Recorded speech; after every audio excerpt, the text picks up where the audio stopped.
So, how do you save a brand new country when it's already falling apart? That's the question we're tackling today. We're going to dive into that critical moment in American history when the nation's leaders had to admit their first government was a failure and that they had to create something totally new, the U.S. Constitution.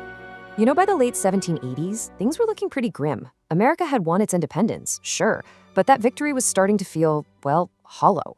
The country was broke, the states were fighting with each other, and the government couldn't really govern. There was a very real fear that this whole American experiment was about to crash and burn. So here's how we're going to walk through this incredible story. First, we'll look at just how bad the crisis was.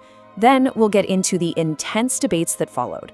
After that, we'll explore the new system they designed. And finally, we'll see how the Constitution was officially born. All right, so what was the root of all this chaos? Well, it all boiled down to the country's first constitution, the Articles of Confederation. It was written with a deep fear of a strong central government, like the one they just fought a war to escape. But in trying to avoid that, they went way too far in the other direction. I mean, just look at this. The government basically had its hands tied behind its back. Imagine trying to run a country when you literally can't collect taxes to pay your debts or your army. You can't control trade between states, so it's just economic chaos, and you don't really have the power to make anyone follow the laws. It was a complete recipe for disaster. And that disaster really came to a head with Shays' Rebellion. You had angry farmers in Massachusetts rising up, and the national government was just powerless. It couldn't do a thing to stop it. This was the wake-up call for everyone. It made people realize that a government that was too weak was just as dangerous as one that was too strong. They needed stability, and they needed it fast. Which brings us to 1787 in Philadelphia. Delegates from the states got together, and their official job was just to tweak the Articles of Confederation. But it didn't take them long to figure out that a few patches here and there weren't going to cut it. They needed to throw the whole thing out and start over from scratch. And you had some real heavy hitters in that room. George Washington was there, lending his authority as the convention's president. And then you had brilliant minds like James Madison and Alexander Hamilton, who were pushing hard for a brand new, much stronger government. But, and this is so important, they did not agree on everything. Not even close. That room was full of arguments. The biggest fight, the one that almost ended the whole thing, was about representation. How would states be represented in the new Congress? The big states, like Virginia, loved the Virginia Plan. It said representation should be based on population. More people, more power. Makes sense, right? Well, not to the small states. They were terrified of being ignored, so they proposed the New Jersey Plan. Every state gets an equal vote. The convention was completely deadlocked. For a while, it looked like they were going to fail. But then, they came up with what we now call the Great Compromise. It was a brilliant solution, really. They created a Congress with two parts, or two houses.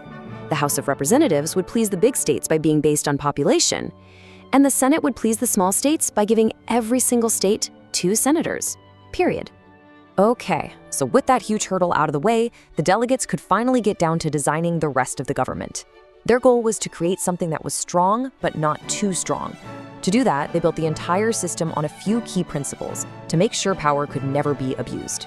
First up was the separation of powers.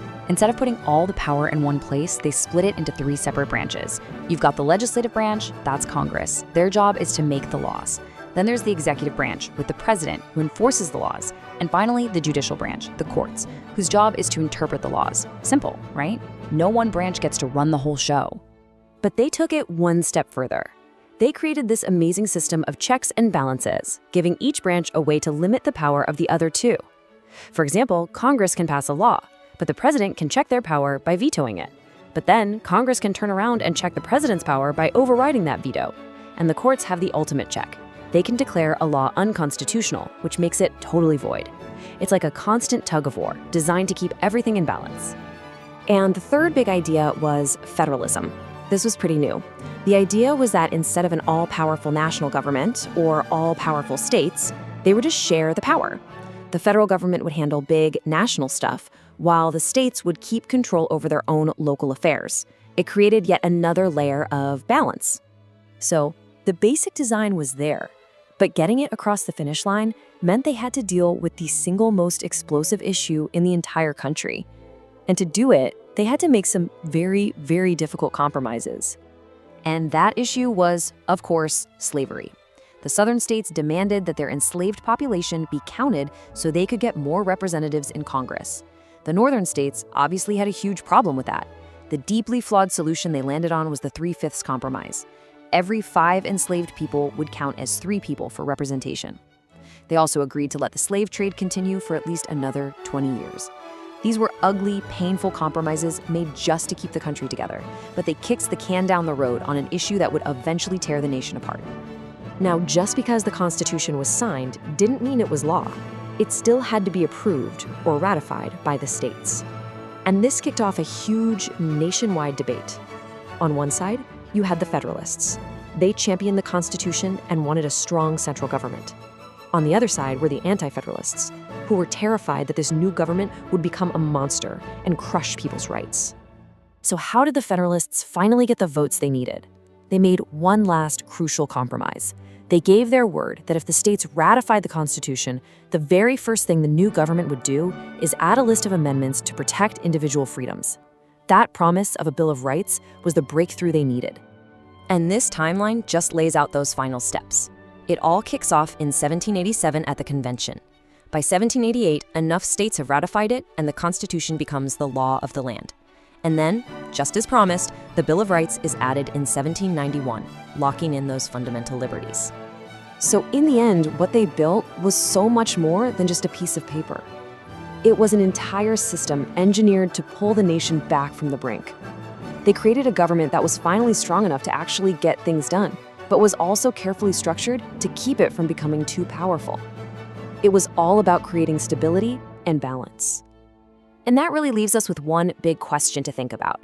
This document was created in a completely different world, born out of intense arguments and some really difficult compromises.